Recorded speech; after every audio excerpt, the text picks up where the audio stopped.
الذين أسرفوا على أنفسهم لا تقنطوا من رحمة الله. بسم الله الرحمن الرحيم. السلام عليكم ورحمة الله وبركاته. الحمد لله الكريم المنان ذي الفضل والإحسان الذي هدانا للإيمان والصلاة والسلام على نبينا محمد النبي الأدنان وعلى آله وصحبه ومن تبعهم بإحسان إلى يوم الدين. أما بعد، يا أيها الذين آمنوا اتقوا الله حق تقاته ولا تموتن إلا وأنتم مسلمون.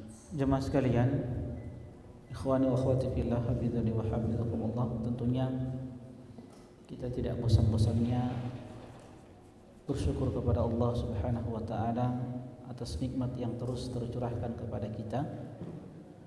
Di antaranya nikmat yang Allah Jalla Jalaluhu berikan kepada kita berupa kita dipertemukan dengan musim-musim kebaikan. Sebagaimana yang kita ketahui bersama bahwa kita di hari-hari yang penuh dengan keberkahan. Di 10 hari pertama dari bulan Dzulhijjah, yang kata Rasulullah sallallahu alaihi wasallam, "Ma min ayamin al-amalu salihu fihinna ahabbu ila Allah."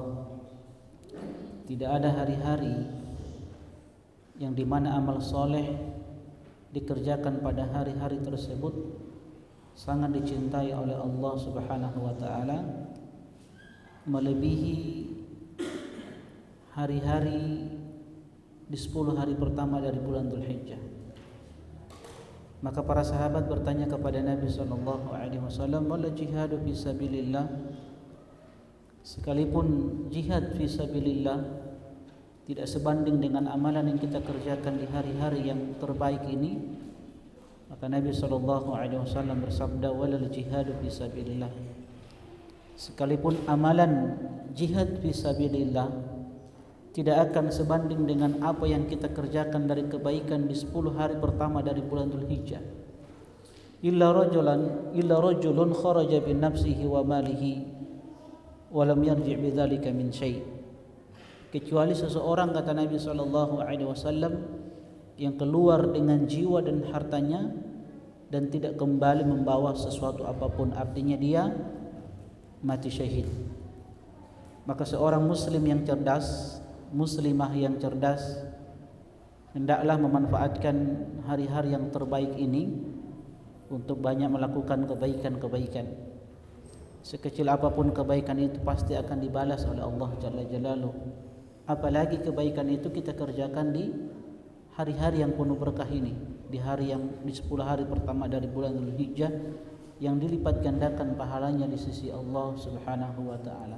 Amalan-amalan wajib, amalan-amalan sunnah, apapun kebaikan tersebut, apapun amalan tersebut, faman ya'mal mithqala dzarratin khairan yarah wa may ya'mal mithqala dzarratin syarran yarah.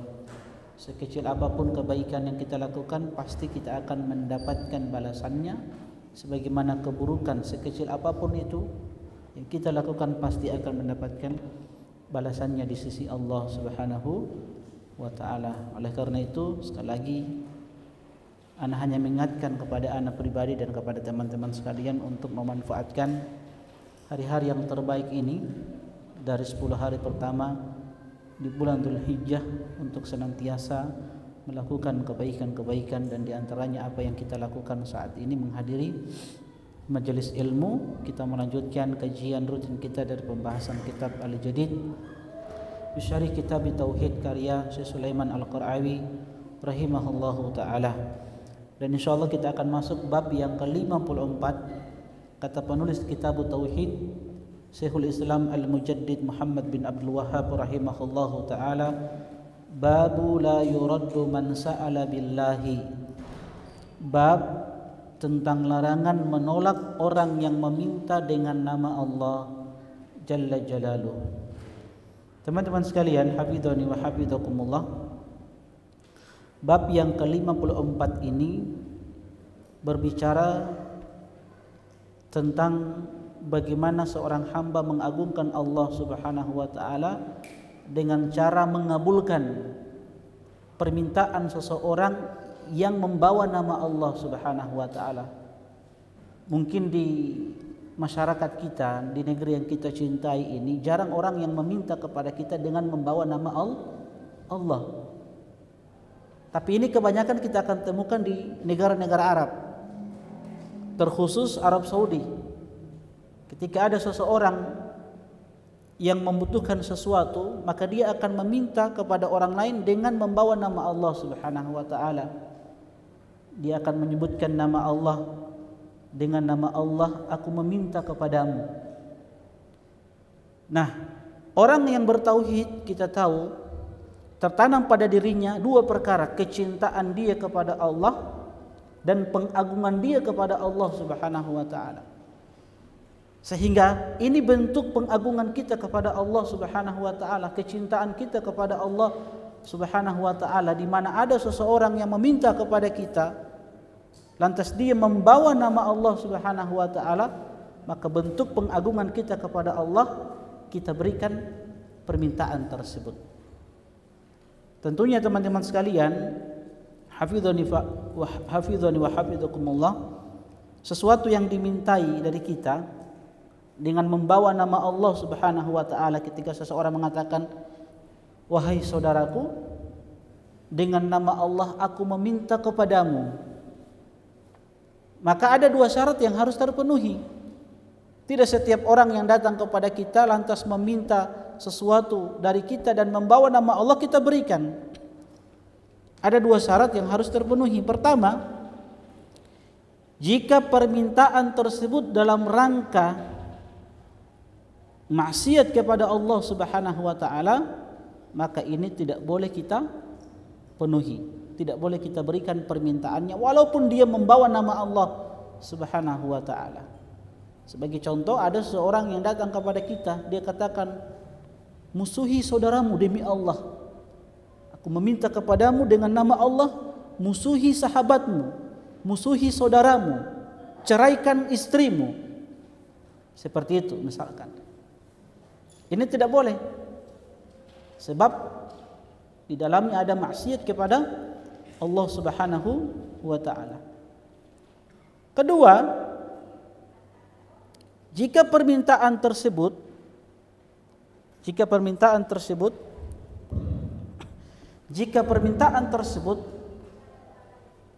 bisa membawa kemudaratan kepada kita, maka dalam kondisi seperti ini tidak juga kita berikan permintaannya. Sebagai contoh, ketika ada seseorang datang kepada kita, lantas dia membawa nama Allah, wahai fulan, dengan nama Allah aku meminta rumahmu, berikan rumahmu misalkan. Ini tidak boleh. Sebab kalau kita berikan rumah kita, maka tentu memberikan mudarat kepada kita. Nanti kita tidak punya tempat tinggal, atau dia minta harta kita seluruhnya, kita berikan, ya, lantas kita menjadi peminta-minta nanti. Ya, ini tidak boleh. Sesuatu yang bisa memudaratkan diri kita. Nah, kalau kita bisa dan mampu untuk memberikan permintaan seseorang dengan membawa nama Allah, demi Allah, misalkan aku meminta uang kepadamu dengan nilai 1 juta dan kita punya harta yang banyak, maka seperti ini wajib untuk kita berikan kepadanya. Kenapa? Kalau kita mampu dan tidak memberikan permintaannya, lantas dia membawa nama Allah Subhanahu wa taala, berarti ini tidak ada bentuk pengagungan kepada Allah Subhanahu wa taala. Dan Nabi telah kabarkan, sebagaimana yang diriwayatkan oleh Ibnu Abbas, riwayat Tirmizi, bahwa Nabi SAW bersabda, ala ukhbirukum bisyarrin nas, maukah aku kabarkan kepada kalian seburuk-buruk manusia? Kata Rasulullah SAW, rajulun yas'alu billahi wa la yu'ti bihi, seseorang yang meminta dengan menyebut nama Allah Subhanahu wa taala, lantas permintaan itu tidak diberikan. Ini bagi siapa? Bagi orang yang mampu untuk memberikan permintaan tersebut, mengabulkan permintaan tersebut. Kalau dia mampu, dia memiliki sesuatu yang bisa diberikan kepada orang yang meminta dengan menyebutkan nama Allah Subhanahu wa taala. Itu pun kita melihat bahwa ada orang-orang yang memang kalau dia meminta dengan menyebutkan nama Allah Subhanahu wa taala, kalau itu tidak sering-sering dan itu merupakan darurat bagi dia, maka tidak mengapa kita berikan. Ya, karena kita tahu hukum asal meminta-minta itu kan di dalam Islam terlarang di dalam Islam. Rasulullah sallallahu alaihi wasallam menyebutkan, la yazalu ar-rajulu yas'alun nas hatta ya'tiya yaumal qiyamati walisa fi wajhihi muz'atu lahmin. Senantiasa seseorang itu suka meminta-minta kepada orang lain sehingga dia datang di hari kiamat lagi, sehingga datang di hari kiamat nanti tidak ada sepotong daging di wajah orang tersebut. Itu hukum asalnya dalam Islam, meminta-minta itu terlarang kecuali darurat, ya, tidak keseringan, tidak sering-sering, maka diperbolehkan, apalagi dia membawa nama Allah Subhanahu wa taala. Ya, di negeri kita ini, di masyarakat kita ini, fenomena meminta-minta ini aduh banyak kita dapati ya di masyarakat kita. Bahkan itu sudah menjadi profesi. Jadi kita ini dilema juga. Mau kasih ke sana, aduh. Jadi apa ya, kasihan juga. Tidak mau kasih penampilan, ya Allah, kasihan. Lebih kasihan lagi kalau kita lihat ini sudah jadi apa? Profesi. Kenapa? Kita lebih kasihan melihat orang-orang seperti ini karena ada ancaman dari Nabi sallallahu alaihi wasallam. Bahkan antum tahu yang lagi viral kan kemarin penampilan, ya. Kasihan juga melihat penampilannya, tapi ternyata lebih kaya dari antum. Ya, begitulah fenomena, ya. Seperti itu.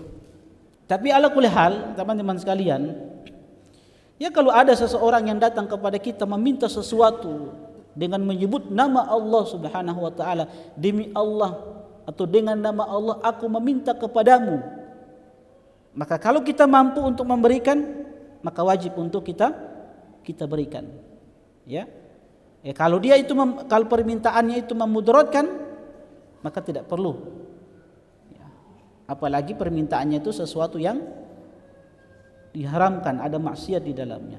Nah, teman-teman sekalian, hafizhani wa hafizakumullah, oleh karena itu Imam Ahmad rahimahullahu taala, sebagaimana yang disebutkan oleh putra beliau Abdullah, anaknya ini pernah bercerita tentang bapaknya, aku pernah mendengarkan doa yang senantiasa diucapkan oleh bapakku di dalam sujudnya. Apa doa tersebut? Allahumma kama sunta wajhi anis sujudi li ghairika fasun wajhi anil mas'alati li ghairik. Ya Allah, sebagaimana engkau menjaga wajahku dari sujud kepada selainmu, maka jagalah wajahku untuk tidak meminta-minta kepada selainmu. Ini kehebatan tauhid, teman-teman sekalian, yang tertanam dalam diri seorang hamba. Ketika tauhid itu sudah menancap kuat di dalam diri seorang hamba, maka tidaklah seorang hamba itu meminta kecuali dia minta kepada Allah. Tidaklah dia memohon pertolongan kecuali dia memohon pertolongan kepada Allah Subhanahu wa taala. Taib, di bab yang ke-54 ini penulis hanya membawakan satu dalil saja.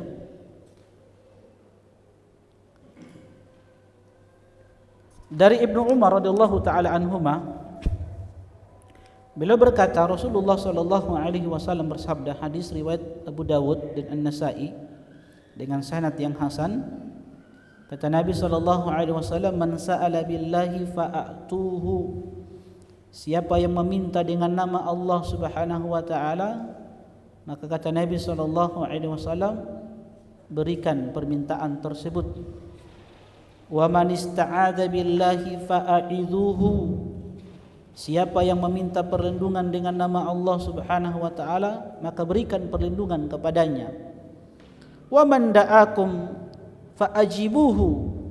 Dan siapa kata Nabi SAW yang mengundang kalian di acara-acara tertentu, maka kata Nabi SAW penuhi undangan tersebut, jawablah undangan tersebut. Wa man sana'a ilaikum ma'rufan fakafi'uhu.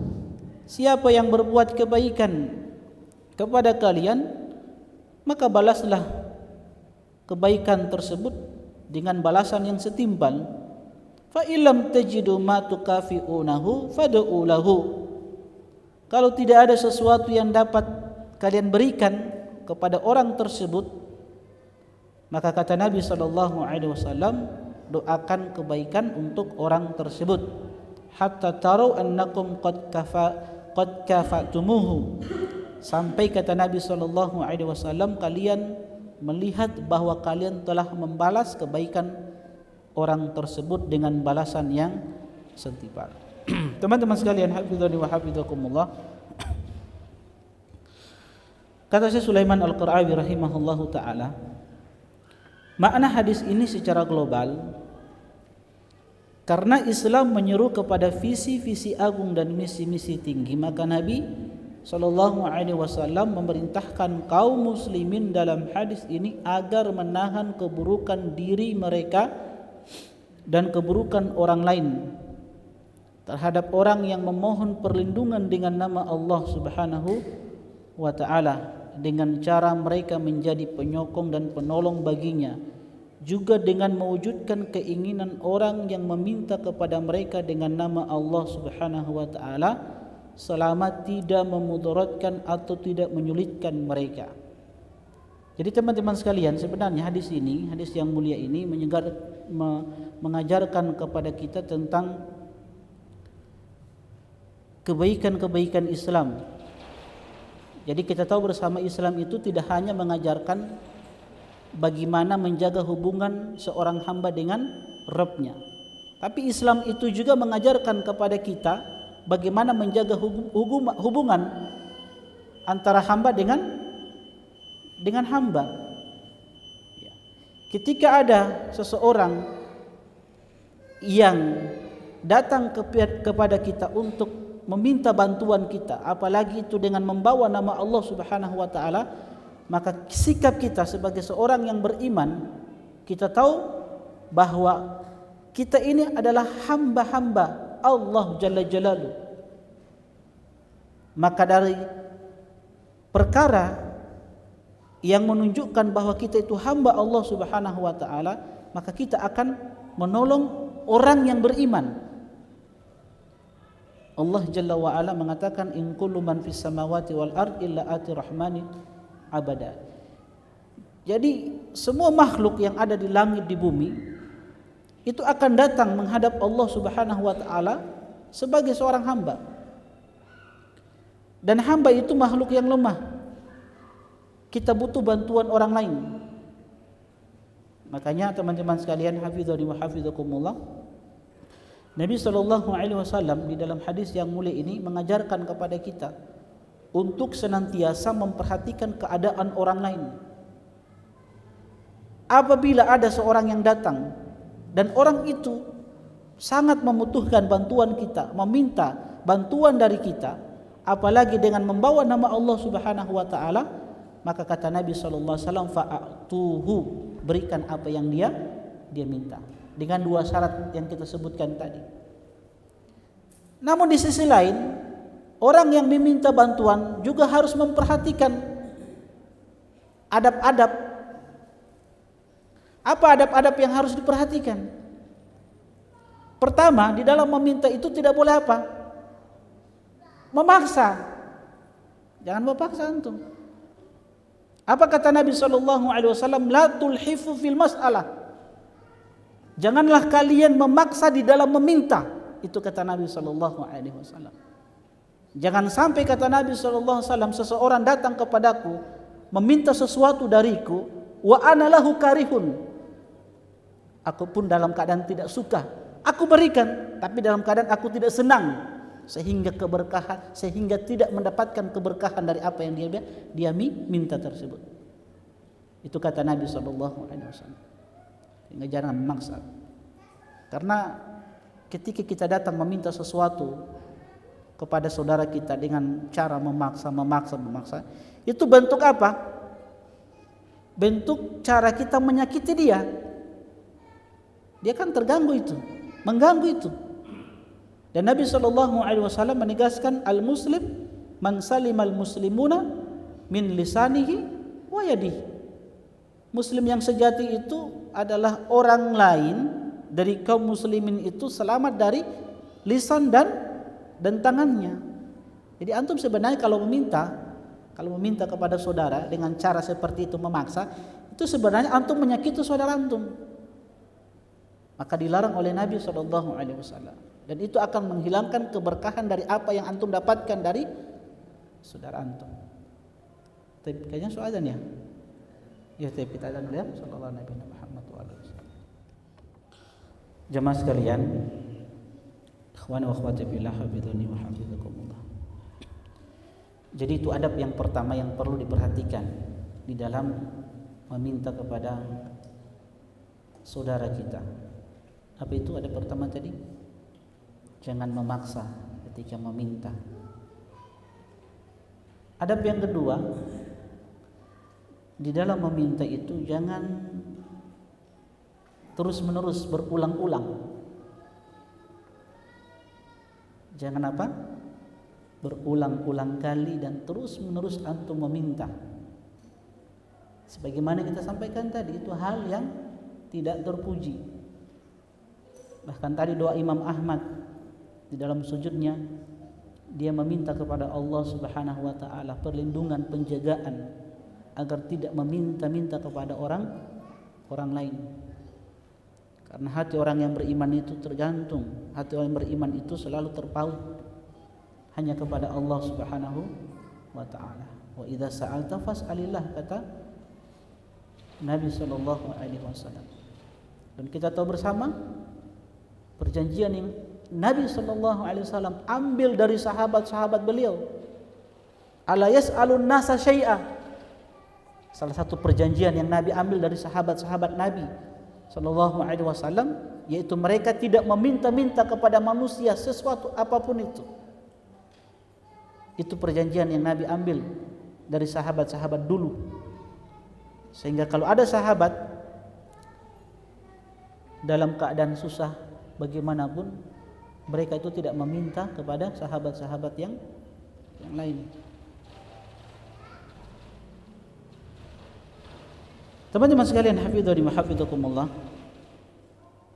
Kata penulis, itu adalah bentuk pengagungan bagi Allah Jalla Jalaluhu dan memuliakan orang yang meminta tersebut, serta demi menanamkan rasa cinta di dalam hati orang lain. Jadi apa yang kita berikan kepada seseorang yang meminta kepada kita dengan membawa nama Allah, dengan menyebutkan nama Allah, dengan nama Allah aku meminta kepadamu, lantas kita berikan kepadanya, itu bentuk pengagungan kita kepada Allah, dan itulah tauhid. Kedua, menanamkan rasa apa? Cinta kepada orang yang kita beri. Makanya di dalam Al-Quran Allah ingatkan, wala tansaul fadla bainakum. Jangan kalian melupakan apa? Jasa-jasa di antara kalian, kebaikan-kebaikan di antara kalian. Karena itu salah satu yang bisa menguatkan hubungan kalian, menguatkan ukhuwah kalian, rasa cinta di antara kalian. Ada kisah yang bagus, kisah yang disebutkan oleh Nabi SAW yang dibawakan oleh Imam Bukhari dari sahabat Abu Hurairah radhiyallahu taala anhu tentang dua orang dari kalangan Bani Israel. Ini kisah Israiliyat. Ada dua orang dari kalangan Bani Israel bersahabat. Jadi salah satu dari keduanya pergi kepada temannya untuk meminta bantuan. Apa itu? Dia pinjam fulus.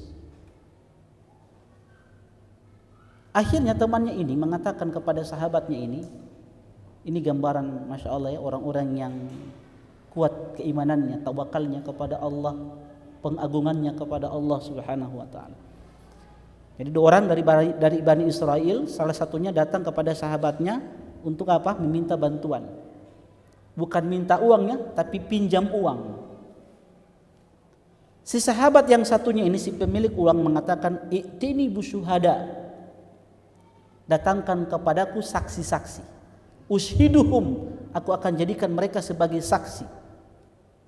Coba lihat, sahabatnya ini mengatakan, si siapa? Si peminjam ini mengatakan, "Wa kafa billahi syahida." Cukuplah Allah sebagai saksi. Si pemilik uang mengatakan, "Fa'tini bil kafil." Kalau begitu datangkan al-kafil, si penjamin, penanggung jawab nanti. Jangan sampai antum pergi lari, harus ada penjamin. Datangkan penjamin. Apa kata orang ini? Si peminjam ini kepada si pemilik uang, sahabatnya, temannya, "Wa kafa billahi kafila." Cukuplah Allah sebagai penjamin. Apa kata sahabatnya ini? Si pemilik uang, "Sodaqta, engkau benar." Allahu Akbar. Akhirnya dikasih 1000 dinar yang dipinjam dari temannya. Dikasih 1000 dinar. Bayangkan 1000 dinar, saksinya Allah, penjaminnya Allah. Kira-kira 1000 dinar itu sekarang senilai berapa ya? Taruhlah 1 dinar itu, taruhlah 4 gram. 4 gram emas 1 dinar. Kali 1000 berapa? Hah? Iya, berapa, senilai berapa? Kalau konversi ke rupiah berapa? Nah, taruhlah 4 miliar, 4 M dipinjam, Masya Allah. Saksinya Allah, penjaminnya Allah. Dikatakan sodaqta, antum benar, sehingga dikasih. Fadafa'ahu ilaiha, fadafa'a ilaiha, intinya dikasih. Singkat cerita, orang ini pergi ke satu negeri berlayar di satu tempat yang sangat jauh dengan membawa 1000 dinar, 4 M. Diberikan batas waktu. Jatuh tempo. Singkat cerita, dia berada di satu negeri yang sangat jauh. Dia cari-cari kendaraan kapal yang dengan kapal tersebut bisa membawa ke negeri sahabatnya ini, ke kampung halamannya. Dicari-cari kendaraan, tidak ada kendaraan yang bisa membawa dia ke negerinya, ke kampungnya. Untuk apa? Melunasi hutang yang dia pinjam itu, sesuai dengan apa yang dia katakan. Dia sudah berusaha tidak ada kapal. Akhirnya dia katakan, "Ya Allah, aku telah meminjam dari sahabatku 1000 dinar dan dia meminta saksi kepadaku, dan aku pun menjadikan engkau sebagai saksiku, dan dia ridho terhadap hal itu. Dia minta penjamin, aku jadikan engkau sebagai penjaminku, dan dia ridho akan hal tersebut." Dia cari sepotong kayu, dia buat lubang di situ, dia masukkan 1000 dinar, dia lemparkan di lautan. "Aku titipkan uang ini kepadamu ya Allah," dengan harapan uang ini bisa sampai kepada sahabatnya ini. Nah, sahabatnya ini, si pemilik uang ini menunggu-nunggu sejatuh tempo ini, menunggu-nunggu, jangan, mudah-mudahan ada kapal tuh tiba, mudah-mudahan 1000 dinar tak pulang kamar ini, 1000 dinar 4 M ini banyak. Qadarullah, dia tunggu-tunggu tidak ada kapal.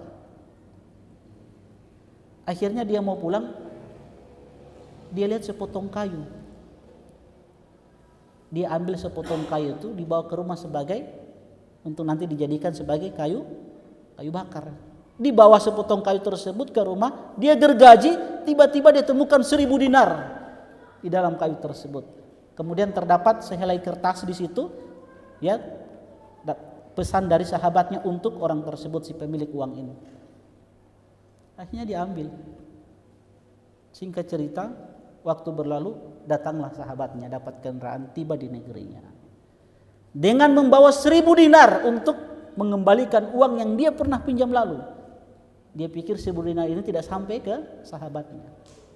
Dia bawa di hadapan temannya, dia ingin kembalikan. Tapi kata temannya, "Bukankah antum pernah mengirim 1000 dinar kepadaku?" Sahabatnya, "Jangan engkau istilah orang ini, jangan baku saya antum. Betul ini."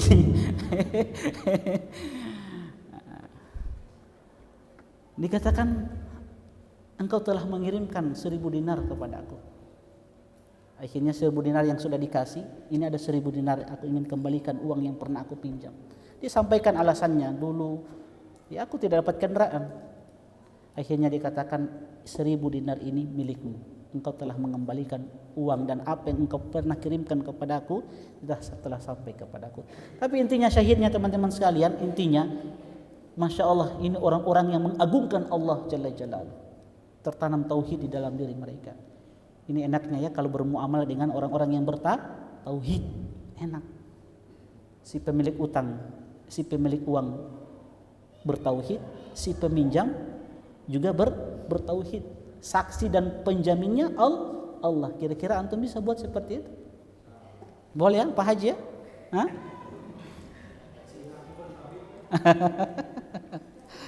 Ya, tapi seperti itulah teman-teman sekalian. Intinya apa yang kita berikan kepada seseorang dengan membawa nama Allah dan kita berikan, itu bentuk pengagungan kita kepada Allah Jalla Jalaluhu. Demikian pula hendaklah mereka memenuhi undangan orang yang mengundang mereka untuk pesta pernikahan atau lainnya. Ini berdasarkan hadis Nabi SAW tadi. Wa man da'akum fa'ajibuhu. Siapa yang mengundang kalian, maka penuhi undangan tersebut. Tapi kata para ulama, apakah semua acara yang ketika kita diundang untuk menghadiri acara-acara tersebut, apakah wajib untuk dipenuhi undangannya? Ternyata yang wajib untuk dipenuhi undangannya itu cuma satu. Acara apa itu? Walimatul urs. Adapun akikah, syukuran apapun itu, mau syukuran naik rumah baru, syukuran baru menikah, kan ada walimah tuh, baru mau bikin syukuran lagi, dia undang orang. Atau syukuran apa? Pokoknya syukuran. Maka ini tidak wajib. Itu disunahkan saja. Yang wajib itu apa? Undangan walimah. Resepsi pernikahan, walimatul urs, itu wajib. Apa dalilnya? Kata Nabi SAW, syarrut to'ami syarrul walimah. Seburuk-buruk makanan itu apa? Makanan walimah. Yuda ala hal agniya wa yutrakul fuqara. Di walimah itu yang diundang hanya orang-orang kaya saja. Adapun orang-orang miskin tidak diundang. Maka kata Nabi SAW, siapa yang tidak menjawab undangan, faqad asallaha wa rasulah, maka sungguh dia telah bermaksiat kepada Allah dan Rasulnya sallallahu alaihi wasallam. Sehingga dari sini kata para ulama, undangan walimatul urs itu wajib untuk dihadiri kecuali misalkan pernikahan tersebut, walimah tersebut ada maksiat di dalamnya, ada musik-musik di dalamnya, ada ikhtilat di dalamnya, ya, apalagi ada biduan-biduan, wanita-wanita telanjang di dalamnya, jelas ada maksiat di dalamnya, maka ini tidak wajib kita untuk menghadirnya. Selama di dalamnya tidak ada maksiat, apalagi yang mengundang kita adalah seorang muslim, karena hak muslim terhadap muslim yang lain apa? Idza da'akum fa'ajib. Kalau dia mengundang kalian, maka penuhi undangan tersebut. Jadi intinya seperti itu. Kata Nabi SAW, kalau ada yang mengundang kita di acara tertentu, khususnya acara walimatul urs, maka wajib untuk menghadirinya. Kecuali acara-acara yang lain itu sifatnya sunnah. Nabi SAW juga mengatakan, wa man ista'adza billahi fa'idhuhu. Siapa yang meminta perlindungan kepada kalian dengan nama Allah Subhanahu wa taala, maka berikan perlindungan kepadanya. Jadi kalau ada seseorang yang datang kepada kita meminta perlindungan, maka berikan perlindungan kepadanya. Tapi dengan syarat pertama apa?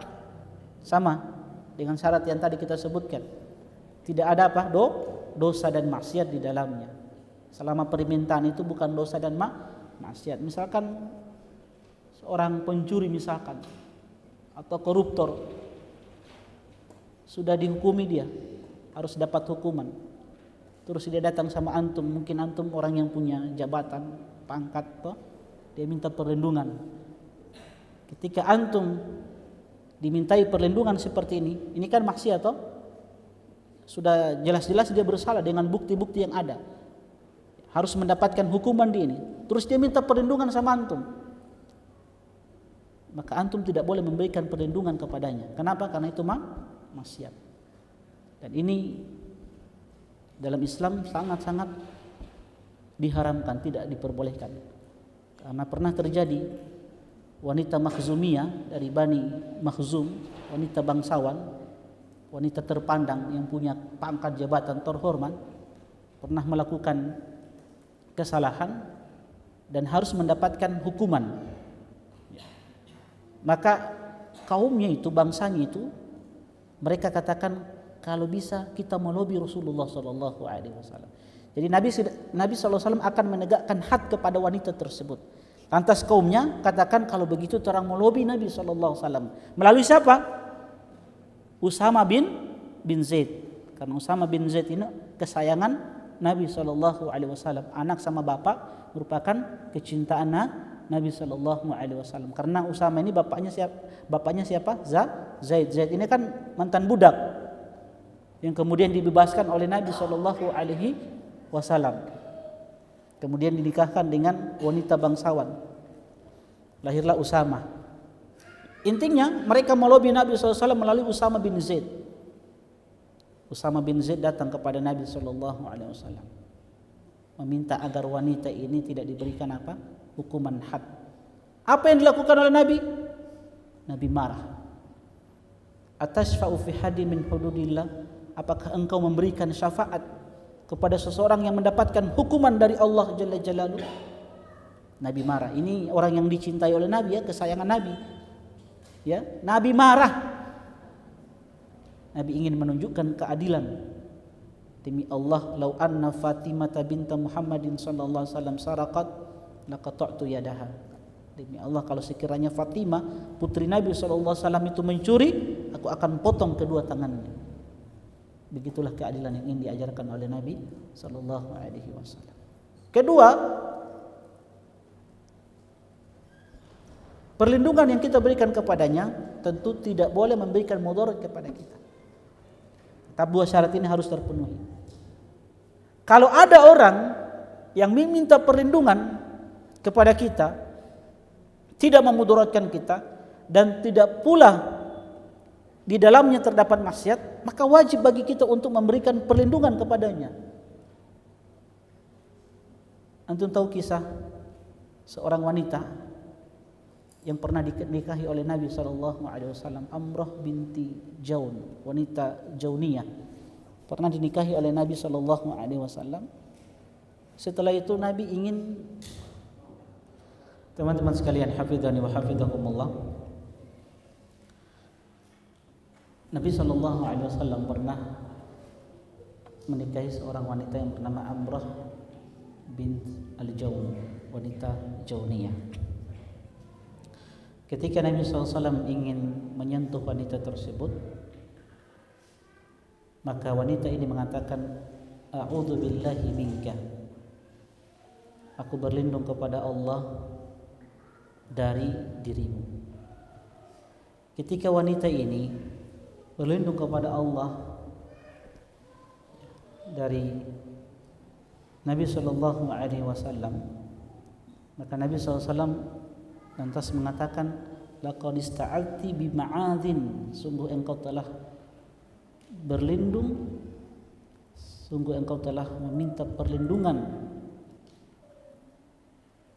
Yang kata Nabi sallallahu alaihi wasallam, alhiki bi ahli, sungguh engkau telah meminta perlindungan pada sebaik-baik yang memberikan perlindungan, Allah Jalla Jalaluhu, alhiki bi ahlik, maka kembalilah engkau kepada keluargamu. Jadi Nabi SAW segera meninggalkan wanita tersebut, tidak ingin disentuh, maka dia berlindung kepada Allah Subhanahu wa ta'ala.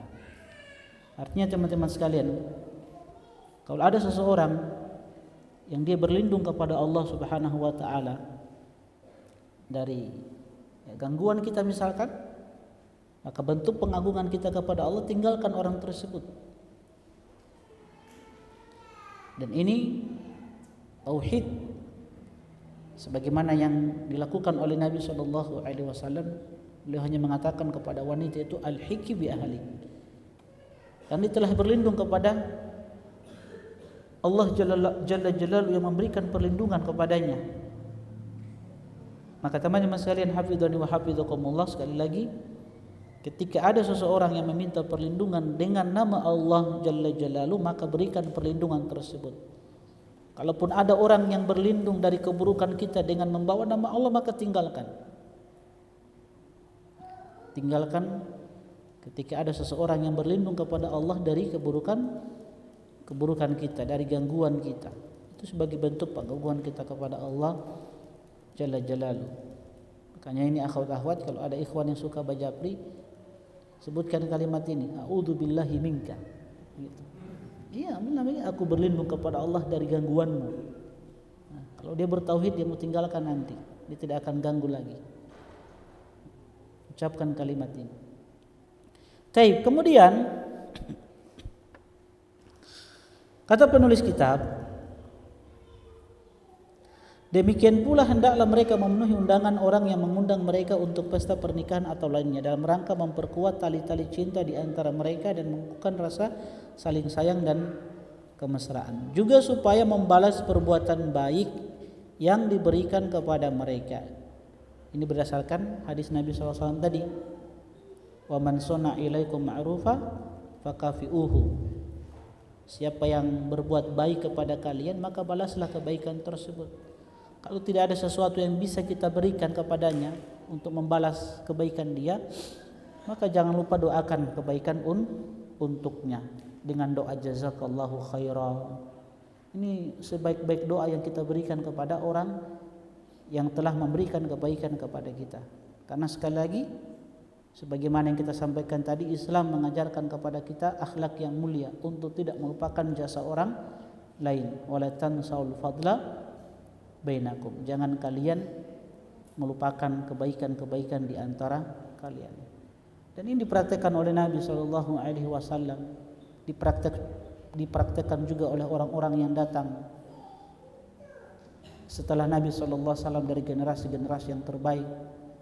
Imam Ahmad rahimahullahu ta'ala mengatakan, sittatun ad'u lahum sahara. Ada 6 orang yang senantiasa aku doakan di waktu sahur. Karena waktu sahur ini kan waktu yang mustajab. 6 orang yang aku senantiasa doakan kebaikan bagi mereka. Siapa di antara mereka ini? Ahaduhum asy-Syafi'i, Imam Syafi'i. Beliau terus doakan kebaikan untuknya. Karena apa? Karena kebaikan-kebaikan Imam Syafi'i, muridnya kan Imam Syafi'i ini. Sebagaimana Imam Syafi'i juga mendoakan gurunya, siapa? Imam Malik rahimahullahu ta'ala. Begitu kebaikan-kebaikan dari orang-orang terdahulu. Kebaikan dibalas dengan kebaikan. Wala tansaul fadla bainakum. Dan jasa yang harus, jasa terbesar yang harus kita balas adalah jasa orang tua kepada kita. Jasa orang tua yang selama ini memberikan kebaikan kepada kita, berbakti kepadanya. Kalau mereka telah meninggal, kita doakan ampunan, rahmat, kita sambung silaturahmi. Itu cara kita berbuat baik kepada orang tua kita yang telah memberikan jasa-jasa mereka. Selain orang tua, guru-guru kita doakan kebaikan untuk mereka, sebagaimana Imam Ahmad senantiasa mendoakan gurunya Imam Syafi'i. Ya, sekali lagi kata Allah, wala tansaul fadla bainakum. Lihat Nabi SAW kepada orang kafir pun Nabi tidak lupakan kebaikan mereka. Contoh siapa pembesar musyrikin ketika Nabi SAW berdakwah di Taif, kemudian ditolak dakwahnya, kembali ke Mekah, padahal sudah diusir Nabi SAW. Nabi minta perlindungan. Siapa pembesar musyrikin yang memberikan perlindungan kepada Nabi SAW ketika Nabi pulang dari Taif masuk Mekah, nanti diganggu? Siapa pembesar musyrikin ini yang memberikan perlindungan Nabi, yang kemudian jasanya itu terus dikenang oleh Nabi sallallahu alaihi wasallam? Siapa dia? Mut'im bin Adi. Mut'im bin Adi. Ini pembesar musyrikin, mati dalam keadaan kafir, kufur kepada Allah Subhanahu wa taala. Cuman dulu pernah membantu Nabi, memberikan perlindungan, jaminan keselamatan kepada Nabi sallallahu alaihi wasallam. Pasca perang Badar, kan orang-orang Quraisy kan menjadi tawanan. Pasca perang Badar ini Nabi sallallahu alaihi wasallam mengatakan apa? Lau kana Mut'im bin Adi hayyan, sekiranya Mut'im bin Adi itu masih hidup, tsumma kallamani fi haula, lantas beliau berdiskusi kepadaku tentang tawanan-tawanan ini, meminta kepadaku agar mereka ini dibebaskan, la taraktuhum lahu, aku akan bebaskan tawanan-tawanan perang Badar ini. Kenapa? Jasanya Mut'im bin Adi kepada Nabi sallallahu alaihi wasallam. Itu kepada orang kafir. Makanya kalau ada yang bertanya, Ustaz, bagaimana bolehkah kita membalas atau mendoakan kebaikan untuk orang kafir yang berbuat baik kepada kita? Boleh? Boleh kita doakan kebaikan untuk orang kafir yang pernah berbuat baik kepada kita? Boleh, masuk dalam hadis tadi. Man sona'a ilaikum ma'rufan fakafi'uhu. Dan itu bentuk kemuliaan Islam itu. Boleh kita doakan kebaikan untuknya. Doakan supaya dapat hidayah, boleh. Boleh balas kebaikan dengan kebaikan. Sebagaimana Nabi SAW praktekkan Mut'im bin Adi. Jasanya diingat terus oleh Nabi sallallahu alaihi wasallam. Hanya saja Mut'im bin Adi ini mati dalam keadaan kufur kepada Allah Subhanahu wa taala. Lihat sahabat-sahabat Muhajirin. Mereka datang kepada Nabi sallallahu alaihi wasallam mengatakan, "Dhahaba ya Rasulullah, dhahabal ansaru bil ajri kullihi." Wahai utusan Allah, orang-orang Ansor itu membawa pahala yang banyak. Mereka menolong kita, membantu kita dengan harta mereka, mencukupkan kebutuhan-kebutuhan kita. Apakah kita sudah membalas kebaikan-kebaikan mereka? Apa kata Nabi? Alaysa tusnuna alaih? Bukankah kalian sudah memuji mereka? Ini kata Nabi. Wa tad'una lahu? Bukankah kalian telah mendoakan kebaikan untuk Al-Ansar? Kata mereka Muhajirin, "Na'am ya Rasulullah." Nabi katakan, "Fadzaka bidzaka." Kebaikan itu ya sudah dibalas dengan kebaikan ini. Minimal seperti itu. Pujian kita kepada mereka. Kedua apa? Doa kebaikan untuk mereka. Lihat praktek sahabat-sahabat Nabi sallallahu alaihi wasallam. Tapi intinya yang jelas, kalau ada orang yang berbuat baik, kalau tidak bisa balas dengan harta ya dengan doa, minimal seperti itu. Ini kata penulis, juga supaya membalas perbuatan baik yang diberikan kepada mereka. Jika mereka tidak bisa, maka mereka wajib mendoakannya hingga mereka merasa telah membalasnya dengan setimpal. Yang demikian itu untuk mengangkat perasaan orang yang diberi dan menyenangkan hati orang yang telah memberi. Faedah yang bisa dipetik, wajib menolak keburukan dari orang yang memohon perlindungan dengan nama Allah. Kedua, wajib memberikan orang yang meminta apa yang dimintanya dengan nama Allah jika memang membutuhkan atau terpaksa melakukan itu. Serta orang yang dimintai itu juga tidak sampai tertimpa mudarat karenanya. Juga apa yang dimintai bukanlah suatu yang makruh atau diharamkan. Dua syarat tadi yang kita sampaikan. Tapi sekali lagi, jarang ya kita temui di masyarakat kita orang-orang yang meminta datang dengan nama Allah. Jarang ya. Akhi, ana meminta kepada antum dengan nama Allah. Hampir jarang kita temui seperti itu. Jarang, hampir jarang. Pokoknya dia datang dulu, dia puji-puji dulu antum. Dia memelas di hadapan antum, baru dia minta. Yang ketiga, wajibnya memenuhi undangan seorang muslim, baik pesta pernikahan atau yang lainnya, selama tidak ada mudarat dalam hal itu, baik agama maupun duniawi. Dan terakhir, wajib membalas perbuatan baik orang dengan yang setimpal, sebagaimana Nabi sallallahu alaihi wasallam telah sebutkan tadi, balasan kebaikan dengan kebaikan yang serupa. Kalau tidak, ya maka doakan kebaikan untuknya dengan ucapan jazakallahu khairan. Semoga Allah Subhanahu wa taala membalas kebaikan-kebaikanmu dengan balasan yang setimpal, minimal seperti itu. Dan sekali lagi saya ingatkan, jangan pernah lupakan kebaikan orang lain. Ingat kaidah itu, wala tansaul fadla bainakum, jangan kalian melupakan kebaikan di antara kalian, sahabat dengan sahabatnya.